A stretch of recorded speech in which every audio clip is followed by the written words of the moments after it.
So good morning all of you. आज हम लोग सबसे पहले एक जो आप लोगों को न्यूमेरिकल करने को दिया था, आप लोगों ने तो डाउट में पूछा नहीं, मुझे उम्मीद थी आप लोग पूछेंगे, शायद आप लोग ट्राई नहीं कर रहे इसलिए आप लोगों ने पूछा नहीं। तो मैं यहीं से शुरू कर रहा हूं ये न्यूमेरिकल से आज का दिन। तो इसमें आप समझते चलना अच्छे से। ये आपको एक डायग्राम दिया हुआ था जिसमें C1, C3, C4, C5 सब थे 4 माइक्रोफेराड के और C2 कितने माइक्रोफेराड का था? 10 माइक्रोफेराड का। तो इसमें बेसिकली बेटा क्या होता है कि इसमें अपने को इसको देखते हुए एक डायग्राम और ड्रॉ करना पड़ता है। तो एक डायग्राम और ड्रॉ करने के लिए अपन इस पॉइंट को नाम दे दिया C, इसको नाम दे दिया D। अब आप ढंग से देखो तो अपने को A से देना है इनपुट और B से लेना है आउटपुट। कहीं पे हमने दो नाम और दे दिए, C और D। अब आप ढंग से देखो तो A और C के बीच में कौन सा कैपेसिटेंस लगा हुआ है? C1। तो A और C के बीच में कौन सा कैपेसिटेंस लगा हुआ है? C1। ऐसे ही अब आप ढंग से देखो तो C और D के बीच में लगा हुआ है C2। C और D के बीच में लगा हुआ है C2। अब D और B के बीच में लगा है C3। तो यही पॉइंट B का काम कर रहा है, D और B के बीच में लगा हुआ है C3। अगली चीज है क्या बच गया? ये हो गया, ये हो गया, ये हो गया। A और D के बीच में लगा हुआ है C4। A और D के बीच में लगा हुआ है C4 और ये बच गया। C और B के बीच में लगा हुआ है C5। तो सबसे पहली चीज आपको ये डायग्राम बहुत अच्छे से समझ में आना चाहिए। अब मुद्दा यह है बेटा कि जब C1 upon C5 equal to C4 upon C3 होता है, मतलब ये अपॉन ये इक्वल टू ये अपॉन ये, तो इस कंडीशन में C2 नेग्लेक्ट हो जाता है। इसका डेरिवेशन हमको करंट इलेक्ट्रिसिटी में रहेगा व्हीट स्टोन ब्रिज में कि P upon Q equal to R upon S, then middle row should be neglected. तो ये मिडिल वाला कॉलम क्या हो जाता है? नेग्लेक्ट। इसमें जो भी चीज रहती है करंट चार्ज वो जीरो हो जाता है, तो इसको लेने की जरूरत नहीं होती है। तो हमारा बेसिकली डायग्राम ऐसा कुछ बन जाएगा।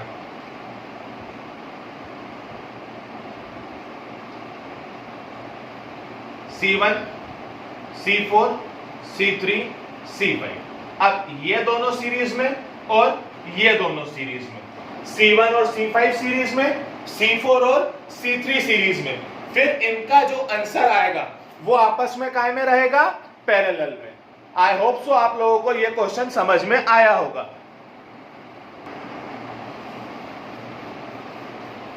तो हमारा नेक्स्ट टॉपिक रहेगा energy stored in a charge capacitor, कि एक चार्ज कैपेसिटर कितनी एनर्जी स्टोर करता है। काफी सरल डेरिवेशन है, आपको आना चाहिए, जहां दिक्कत है वहीं पूछते जाना। अभी बेटा हम लोगों ने लास्ट टाइम पे पढ़ा था V equal to Q by C, याद करो यार, C equal to Q by V पढ़ा था, C equal to Q by V। Derivation भी कराया था, थ्योरी भी पढ़ाई थी, C equal to Q by V, उसी को यूज कर रहा हूं। अब ये आपको याद होगा, याद क्या होगा बेटा? चैप्टर ही शुरू यहां से हुआ था, V is equal to W by Q, तो W इक्वल टू VQ, तो DW इक्वल टू VDQ। बस वर्क डन को हम लोग लिख सकते हैं एनर्जी, तो DU equal to DW equal to VDQ।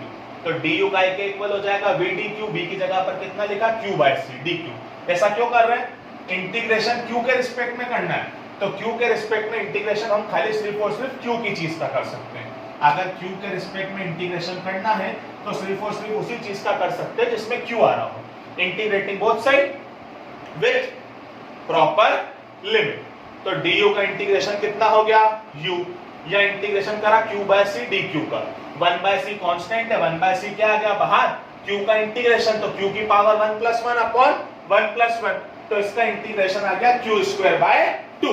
एक बार हम लोग पुट करेंगे अपर लिमिट और एक बार हम लोग पुट करेंगे लोअर लिमिट। तो लोअर लिमिट कितनी है? लोअर लिमिट है 0, तो 0 पुट करो नहीं करो एक ही बात है। तो upper limit minus lower limit put करें तो 1 by C Q square by 2 minus 0 square by 2, तो ये तो अप्रोक्सीमेटली खत्म ही हो गया। तो U काय के बराबर आ गया half Q square bye C। तो जैसा कि आप लोगों ने जनरली है ना पहले हीटिंग इफेक्ट भी कभी पढ़ा होगा 10th में, तो उसके 3 अलग अलग फॉर्मूले बनाते थे, तो वैसे इस इधर भी 3 फॉर्मूले बनाएंगे। एक बार Q हटा दो, एक बार C हटा दो। तो कैसे हटा दो, कोई नई चीज नहीं, Q का फॉर्मूला क्या होगा CV, तो Q की जगह पर कितना पुट कर दिया CV, और एक बार C हटा दो तो C का फॉर्मूला क्या होगा Q/V, तो C की जगह पर क्या पुट कर दिया Q/V। तो ये 3 फॉर्मूले होते हैं energy stored in a charge capacitor, energy stored in a charge capacitor. I hope so you are getting it. So हम लोगों का नेक्स्ट टॉपिक रहेगा कॉमन पोटेंशियल। कॉमन पोटेंशियल बहुत अच्छे समझ लेना बेटा, आज का ये लास्ट टॉपिक रहेगा, आज अपन इतना ही पढ़ेंगे, बहुत ज्यादा लोड नहीं लेना, पहले थोड़ा सा पुराना देख लो, अदरवाइज चीजें प्रॉब्लम क्रिएट करने लग जाएगी।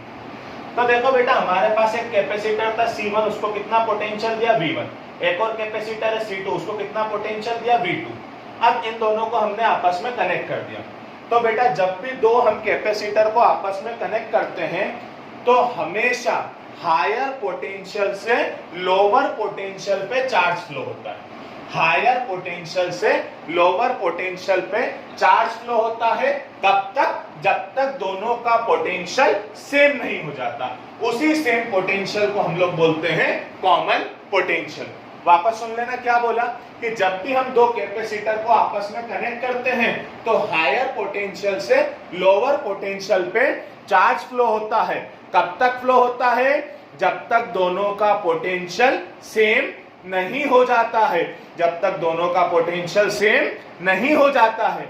तो अब बेसिकली क्या हुआ कि अभी आपको फॉर्मूला पढ़ा था Q equal to CV, Q equal to CV, ये बिफोर ज्वाइनिंग। तो बिफोर ज्वाइनिंग नेट चार्ज कितना हो जाएगा, इसका चार्ज प्लस इसका चार्ज, तो इसका चार्ज C1V1 और इसका चार्ज C2V2। आफ्टर ज्वाइनिंग, तो आफ्टर ज्वाइनिंग क्या होगा कि दोनों के बीच में चार्ज फ्लो होगा, कब तक, जब तक दोनों का पोटेंशियल सेम नहीं हो जाता है। मतलब इसका पोटेंशियल भी हो गया V और इसका पोटेंशियल भी हो गया V, तो यहाँ पर चार्ज कितना हो जाएगा C1V और यहाँ पर चार्ज कितना हो जाएगा C2V, इसका चार्ज C1V, इसका चार्ज C2V, तो नेट चार्ज कितना हो जाएगा V common C1 plus C2। अब law of conservation of charge यही बोलता है कि charge can neither be created nor be destroyed, only it can be transform from one form to another. मतलब जितना चार्ज पहले था उतना ही चार्ज बाद में रहेगा। मतलब Q काय के बराबर रहेगा, Q डैश के, Q काय के बराबर रहेगा, Q डैश के। तो यहां से हमने Q की वैल्यू पुट कर दी, Q की वैल्यू कितनी पुट करी, C1V1 प्लस C2V2, और Q डैश की value C1 plus C2 into V। C1 plus C2 इधर मल्टीप्लाई में था, उधर जाके काय में चला गया, डिवाइड में। बस इसी V को हम लोग बोलते हैं कॉमन पोटेंशियल, इसी V को हम लोग बोलते हैं कॉमन पोटेंशियल।